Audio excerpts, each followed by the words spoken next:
Hello friends, आज हम लोग बात करने वाले हैं कार्ल मार्क्स की जीवनी के बारे में। कार्ल मार्क्स की जीवनी के बारे में जो हर बार 5 नंबर में पूछा जाता है, 5 मार्क्स में पूछा जाता है।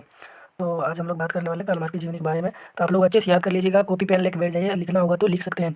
तो कार्ल मार्क्स की जीवनी के लिखने के लिए शुरुआत करते हैं। तो कार्ल मार्क्स का जन्म 1818 ईस्वी में हुआ एंड उसका मृत्यु 1883 ईस्वी में हुआ था। इसके बारे में जीवनी लिखना होगा, तो यहाँ से शुरू करते हैं। तो कार्ल मार्क्स का जन्म 5 मई 1818 ईस्वी को जर्मनी के राइन प्रांत के टियर नगर में एक यहूदी परिवार में हुआ था। एक स्टेप ये हो गया। चलिए अगला स्टेप में बढ़ते हैं। अगला स्टेप में लिखना है कार्ल मार्क्स के पिता हेनरिक मार्क्स एक प्रसिद्ध वकील थे। ये भी याद रखना, ऑब्जेक्टिव में कई बार पूछा जाता है, जिन्होंने बाद में चलकर ईसाई धर्म ग्रहण कर लिया था। उसके बाद चलिए तीसरा स्टेप हम चलते हैं। उसके बाद इसी तरह के आपको लिखना है क्वेश्चन में, ताकि आपको 5 नंबर सही से मिल जाए। उसके बाद मार्क्स ने बोन विश्वविद्यालय में विधि की शिक्षा ग्रहण की, परंतु 1836 ईस्वी में बर्लिन विश्वविद्यालय चले आए, जहाँ उनके जीवन को एक नया मोड़ मिला। उसके बाद अगला स्टेंजा में चलते हैं। अगला स्टेंजा में 5 मार्क का क्वेश्चन है, थोड़ा लंबा होगा। 1843 ईस्वी में उन्होंने बचपन के मित्र जेनी से विवाह किया। अगला स्टेंजा में क्या है,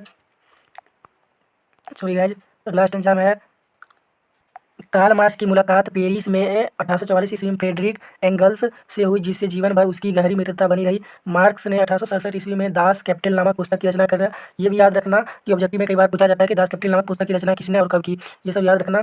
चलिए, दास कैपिटल नामक पुस्तक की रचना की, जिसे समाजवादियों की बाइबिल कहा जाता है। इतना आपको लिखना है कार्ल मार्क्स की जीवनी के बारे में। और उसके बाद अगर पूछता है कि कार्ल मार्क्स के मतलब मार्क्सवादी सिद्धांत क्या था, उसमें यह लिखना है मार्क्स के सिद्धांत में है, पहला सिद्धांत था उसका द्वंद्वात्मक भौतिकवाद का सिद्धांत, दूसरा सिद्धांत था वर्ग संघर्ष का सिद्धांत, तीसरा इतिहास की भौतिकवादी व्याख्या, चौथा है मूल एवं अतिरिक्त मूल, तीसरा है मूल एवं अतिरिक्त मूल का सिद्धांत, चौथा है चौथा है राज्य और वर्गहीन समाज का स्थापना। उसके बाद अ, कार्ल कार्ल मार्क्स के अनुसार 6 ऐतिहासिक चरण है।